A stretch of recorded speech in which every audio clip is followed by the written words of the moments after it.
Battlefront Turning Point.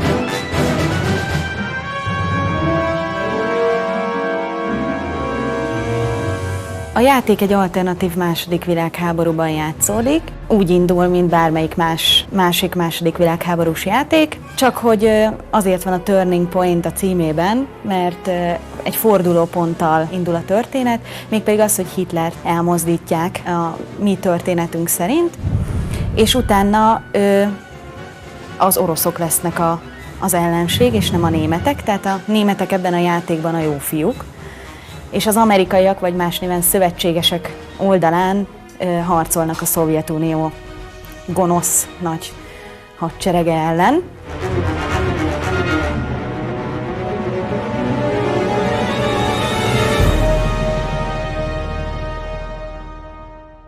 Először, amikor a projektre kerültem, pályaszerkesztőként kezdtem el foglalkozni, a pályák alapjait készítettem el harmadmagammal. Először a single player pályákat készítettük, utána belástuk magunkat a multipályákba. Később megkaptam a teljes hangdesign felelősségét, ami azt jelenti, hogy a még hiányzó hangokat találtam ki, illetve a létezőket lőttem be, hangerő, hatótávolság és hasonló szempontok szerint foglalkoztam apró grafikai kiegészítésekkel és általános belövésekkel, tehát egységbeállításokkal.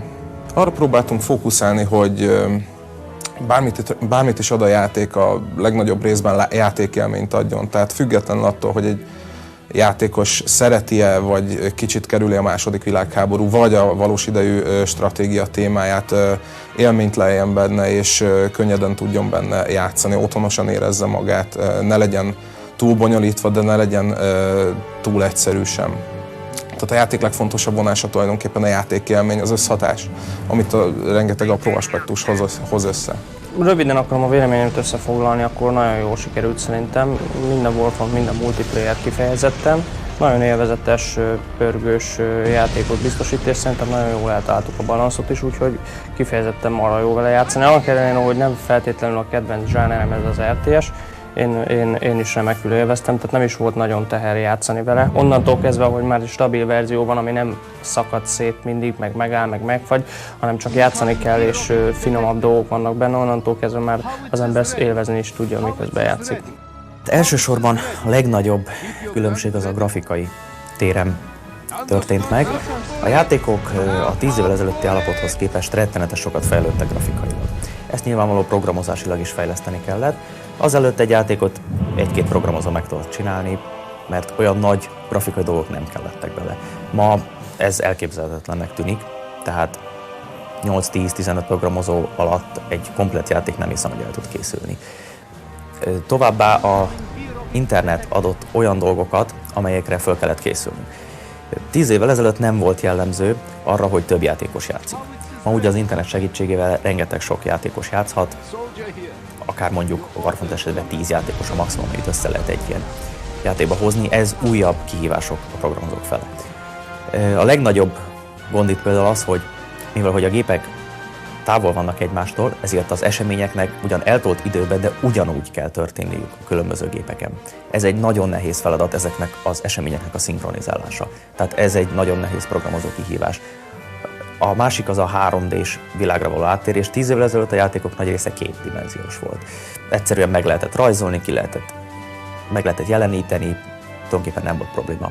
Ma azzal, hogy áttértünk a 3 dimenzióba, ezzel rengeteg olyan látvány és egyéb dolgokat kellett adaptálnunk a 2 dimenzióból, illetve a valós életből a számítógépbe, amelyek 10 évvel ezelőtt nem álltak egyáltalán rendelkezésre. És ezeket mind újításként fel kellett a programozónak fedezni, új dolgokat kellett behozni, tehát egy jelentős változás a 10 évvel ezelőttihez képest.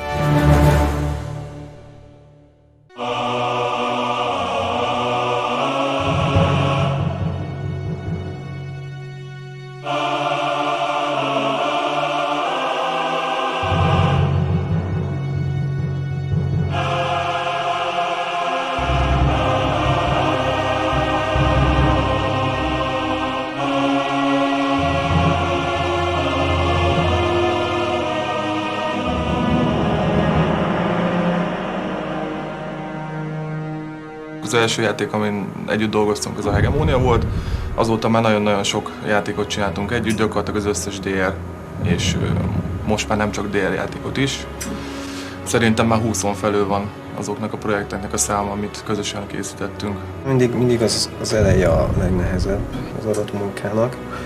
Ugye itt párhuzamosan fut a zenekészítés a játék egyéb részeivel, és a játék ugye közben körvonalazódik. Mi nekünk van némi elképzelésünk, kapunk instrukciókat is a készítőktől, de ez fejlesztés közben változik. Mindenképpen az eleje a legnehezebb, amikor ki kell találni egy alaphangulatot.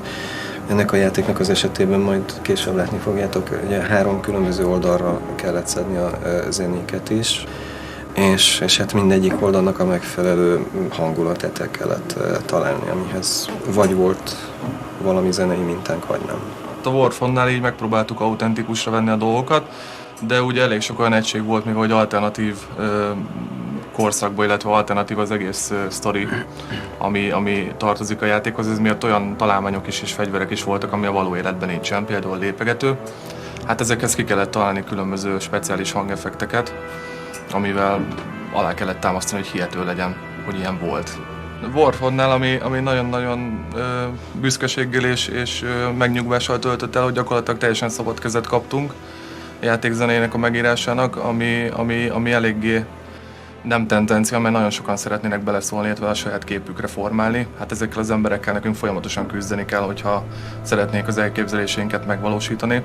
Gyakorlatilag ez történt itt is, hogy a projekt elején meg kellett győzni a producereket és a különböző vezérigazgatókat, hogy jók az elképzeléseink, ez sikerült, és utána teljes szabad kezet kaptunk.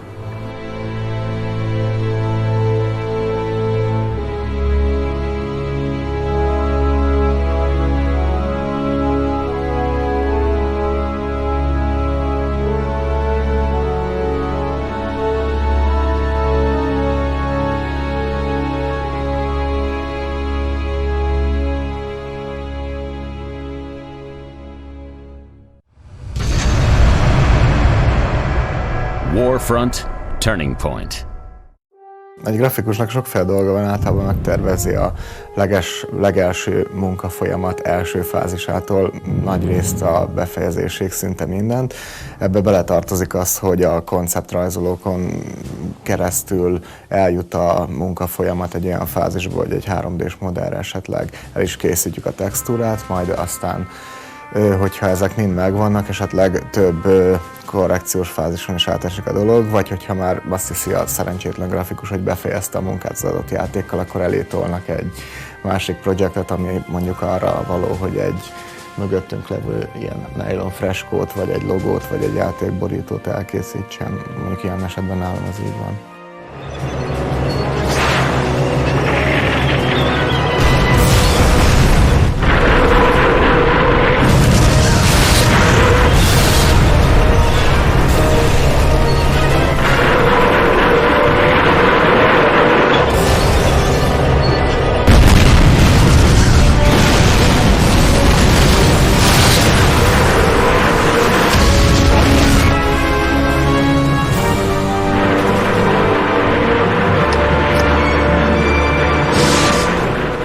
A legnagyobb kihívást az a mocap animációk jelentették, amiben nem volt tapasztalatunk.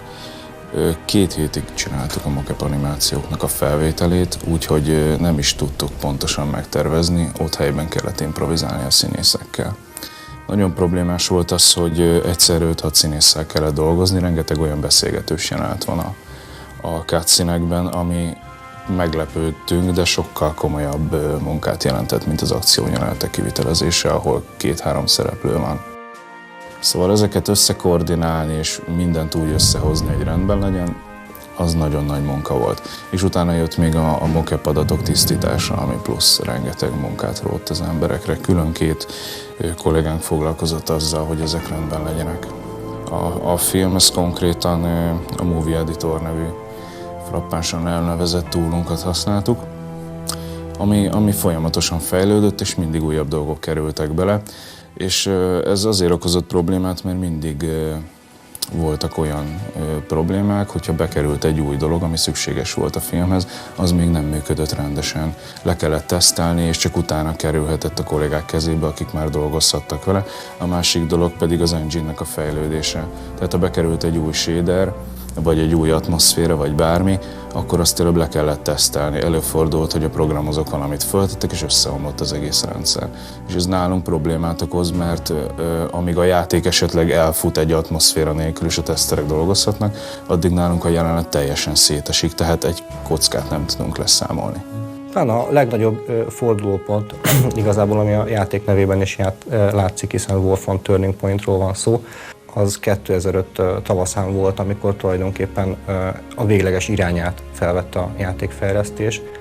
Szerencsés esetben ez már a kezdetektől így történik, azonban nem volt teljes összhang a kiadó különböző részlegei emberei között, akik a megrendelők, illetve közöttünk sem, és akkor tulajdonképpen ki kellett kényszerítenem azt, hogy üljünk le egy asztalhoz és szinkronizáljuk az elképzeléseinket, és onnantól kezdve néhány sorban lefektettük azt, hogy milyen irányelvek mentén fogunk mozdulni, hogyha egyes konkrét kérdéseket el kell dönteni a játékfejlesztés során, és tulajdonképpen ezt egészen a játékfejlesztés végéig, ami most a napokban zajlik, tudtuk tartani. Bizonyos egységtípusoknál, egységeknél mindenképpen ragaszkodnunk kellett a valós tényekhez. A tigrisnek kell lennie, a vadászgépeknek úgy kell kinézniük, mint az eredetiek, viszont a fiktív egységek sem rugaszkodhatnak el annyira a valóságtól, hogy meglegyen az otthonos érzés, hogy például a Sonic tank is ugyanabból a német seregből való, mint ahonnan a Maus vagy az elefánt. Tehát próbáltunk csak annyira elrugaszkodni, amitől nagyon jól néz ki, viszont még beleillik az eredeti millióbe. Volt egy időszak, amikor nagyon gyorsan, nagyon sok pályával kellett készen lenni, és elképesztően feszített munkatempó mellett kellett ugyanazt a teljesítményt nyújtani, mint amit egyébként is elvár maga a projekt, és az egy igen nehéz rész volt.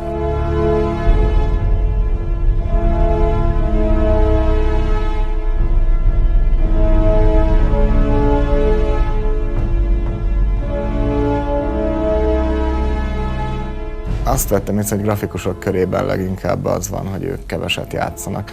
Maga a rajz is egy játékos feladat, én úgy gondolom, és amikor már az ember mondjuk 12-13 órát végig játszogat a ceruzával, utána kevéssé érdekelt abban, hogy még rohangáljon, mint katona, vagyis legalábbis én.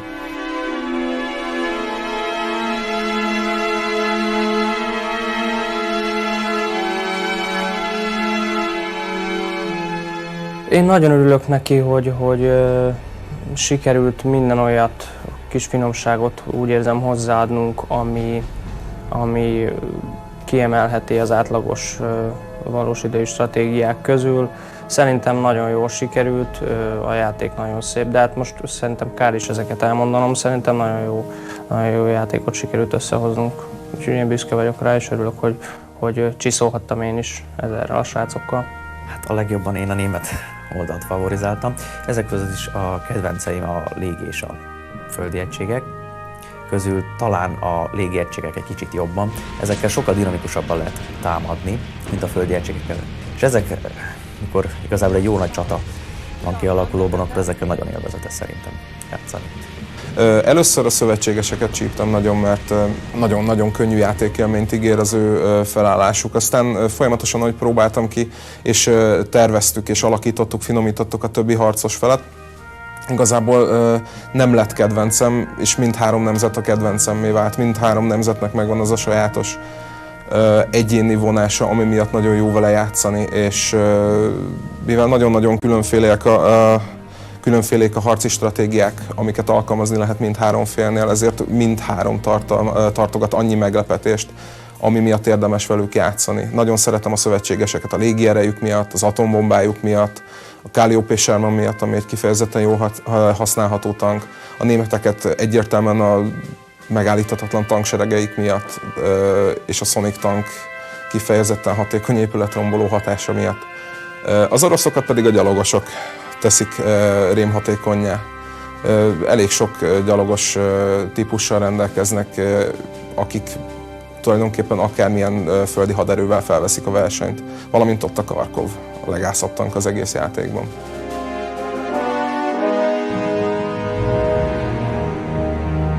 Főleg multiban játszottam egyébként a srácokkal, amikor beültem közéjük tesztelni. Engem általában arra használnak, hogy a béna játékost testesítsem meg, aki nem túl jó stratéga és nem játszik nagyon agyafúrtan, hanem inkább megy a kis csapatával és próbál nyerni, aztán hirtelen 2 perc alatt lezúzzák, tehát ezt szoktam általában megtestesíteni.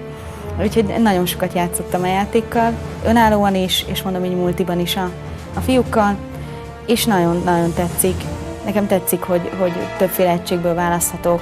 Én speciál az orosz oldallal szeretek sokat játszani, jó sok gyalogost legyártok, és mindent elfoglalok, vagy legalábbis megpróbálok.